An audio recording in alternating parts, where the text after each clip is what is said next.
नमस्कार, आप देख रहे हैं अखंड भारत न्यूज। मैं हूं आपके साथ अभिनय मिश्रा। आज हम मौजूद हैं कटिया प्रखंड के पंचायत राज पटखोली क्षेत्र संख्या 6 बीडीसी प्रत्याशी प्रदीप कुमार श्रीवास्तव के दरवाजे पर। और आइए बात करते हैं इनसे कि अगर यहाँ की जनता यहाँ को पंचायत समिति सदस्य इनको बनाती है तो किन किन मुद्दों पे काम करेंगे, इस पे विधिवत चर्चा करते हैं। सर नमस्कार, आपका अखंड भारत न्यूज में स्वागत है। आपका भी स्वागत है। मैं आपसे जानना चाहता हूं कि कौन कौन सी ऐसी ज्वलंत मुद्दे हैं जिनको आप लेके जनता के बीच में जा रहे हैं। देखिए, बीडीसी में कोई खास काम नहीं रहता है। अपने काम क्षेत्र से ज़्यादा बसबाजी हमको नहीं करना है। हाँ, लोगों का सम्मान, इसमें हम सम्मान करते हैं। जिसका भी जो काम होता है वो हमारे दरवाजे पर आते हैं, चाहे कहीं भेंट होता है, उनका बढ़ चढ़ कर काम करवाने का प्रयास करता हूँ। और बीडीसी का में कोई विशेष काम नहीं है कि हम लोगों को झूठा भरमा कर कोई ये चीज करें। नहीं, लोगों का सम्मान किया हूँ और आज लोगों का सम्मान दूंगा। यही विशेष मुद्दा बीडीसी में है। नहीं तो लोगों को हम डाक में डालना नहीं चाहते हैं। यही सब है। जनता के बीच आप जा रहे हैं तो कुछ तो बताते होंगे कि आप हमको समर्थन कीजिए, मैं आपके साथ इस तरह से खड़ा रहूंगा, ये करूंगा, या ये भविष्य में जो भी कार्य होंगे मैं उसके लिए आपके साथ खड़ा रहूंगा। इस तरह से कौन कौन से ऐसे सवाल के साथ आप जा रहे हैं जनता के बीच, मैं यही चीज आपसे जानना चाह रहा हूँ अपने चैनल के माध्यम से। देखिए, जिसको राशन कार्ड का जरूरत है, जो उस लायक हैं जी, उनको अपने अधिकारियों से बात करके दबाव डाल करके वो राशन कार्ड का दिलवाने का काम करते हैं।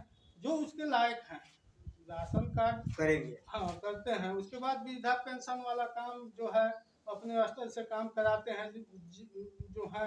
बस यही सब है, और सब तो है नहीं। विकास का मुद्दा बीडीसी में रह नहीं जाता है। बीडीसी में विकास का मुद्दा नहीं रह जाता है। इसमें फंड नहीं था मनरेगा के तहत। आज 2.5 साल पहले नीतीश सरकार ने दिया है कुछ काम, तो मनरेगा के तहत काम वही मजदूरों द्वारा जो बांध है, पोखर का काम है, शमशान में मिट्टी भरवाए हैं। ये हमारे गांव का मैंने बहुत विशेष मुद्दा था। तो जो हमने उस पर बढ़ चढ़ के काम करवाए हैं। और हमारे पिताजी इसके पहले बीडीसी थे, तो उसके जो बीडीसी अब हुए तब से उनका तबीयत खराब हो गया। उसके बाद से कोई काम, और उस समय भी बीडीसी में कोई काम रह नहीं गया था, कोई काम था नहीं उन लोगों के जी में। जब आया मनरेगा के तहत वो 10% दिया, तो उस हिसाब से हमने मनरेगा के तहत काम करवाने का प्रयास किया, जिसमें 2-4 काम करवाए हैं। कौन कौन सा काम कराए?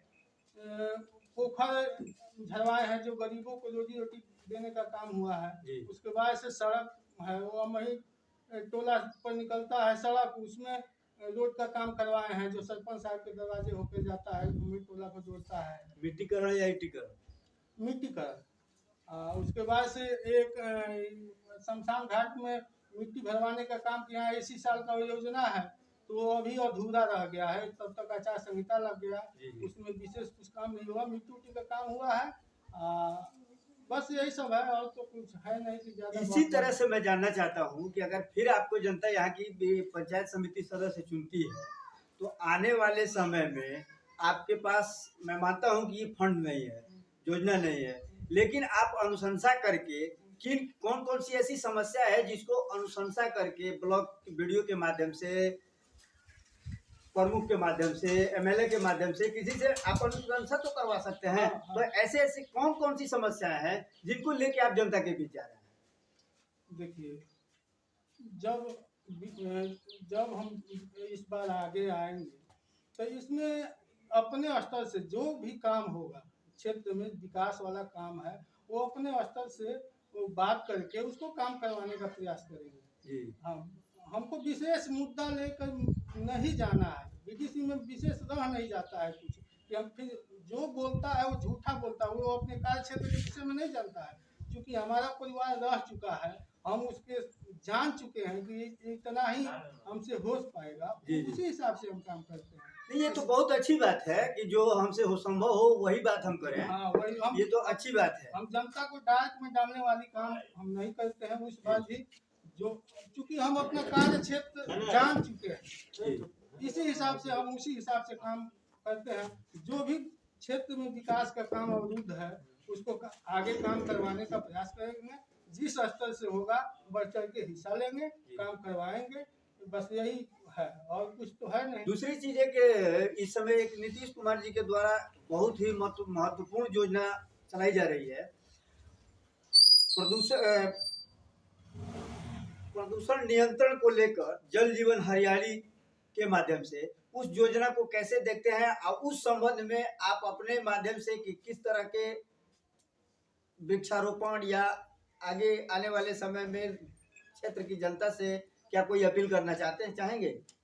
देखिए, हाँ, वो जो नीतीश कुमार जी इस समय 7 निश्चय का भी काम करवाते हैं, मैंने किए हैं। उस स्तर से मुखिया के द्वारा काम होता है, उसमें किसी दूसरा एथी नहीं। विकास का जो भी काम है मुखिया के द्वारा होता है, मुखिया वो अपना काम कराते हैं।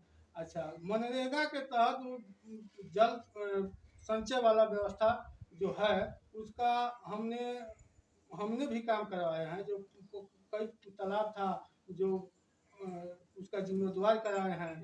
फिर से वही है, पौधारोपण उस तालाब के किनारे भी हुआ है।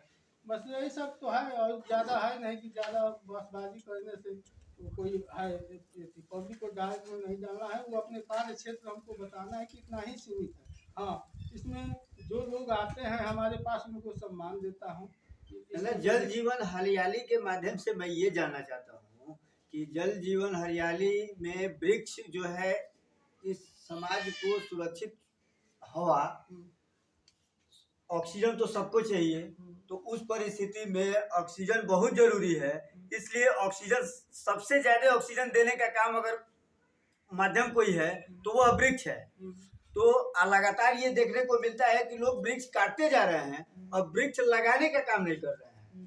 तो इस संबंध में आप क्षेत्र की जनता से कोई अपील करना चाहेंगे, अपनी भागीदारी उसमें निभाना चाहेंगे कि किस तरह से लोग वृक्षारोपण करें? लोगों को जागरूक करने के संबंध में आप जनता से क्या अपील कर रहे हैं? देखिए, मनरेगा के तहत सरकार जो इच्छुक व्यक्ति हैं प्राइवेट जमीन में पौधा लगवाना चाहते हैं, उसमें मनरेगा के तहत फ्री में पौधा लगाया जाता है।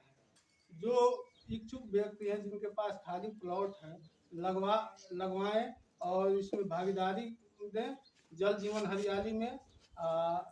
यही अपील है जनता से। इसमें मुफ्त में लगाया जाता है, उसको 5 साल तक देख रेख का खर्चा भी सरकार दे रही है नीतीश कुमार जो मनरेगा के तहत। इसमें बढ़ चढ़ के लोग हिस्सा लें और नया जीवन जीने का तरीका है।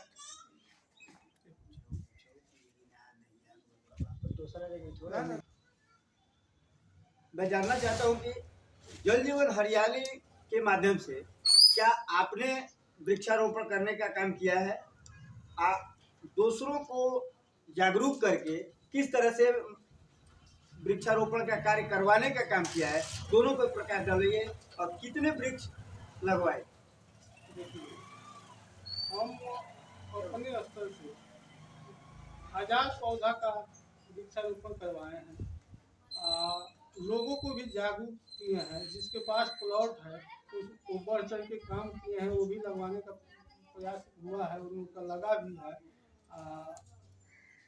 तो यही वो जल जीवन में जल का भी आता है तो उसका भी काम किए हैं।